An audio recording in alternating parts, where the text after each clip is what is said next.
এক পাহাড়ি ছোট্ট গ্রাম। রাতের খাওয়া দাওয়া সেরে বাইরে একখানা চেয়ার এনে বসলে। বাইরে ঘন অন্ধকার, বয়ে চলেছে ঝোড়ো হাওয়া। তুমি একা, কানে রয়েছে হেডফোন, সাথে পছন্দের গান।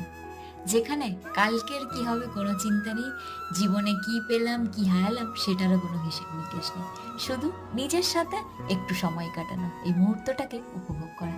এরপর যদি বন্ধুরা একসাথে গলা ধরা হয়, ঝড় এলে তুই সাথে থাকলে কি ভয়, তোর ঠিকানায় পাঠালাম এই হৃদয়। প্রেম হলে এক সুরে গান বেঁচে যায়। এই মুহূর্তগুলোর জন্যই ঘুরতে আসা, এগুলোর জন্যই বেঁচে থাকা। এই মুহূর্তগুলো বারবার আসবে না, কিন্তু আসুক, এটুকুই চাওয়া।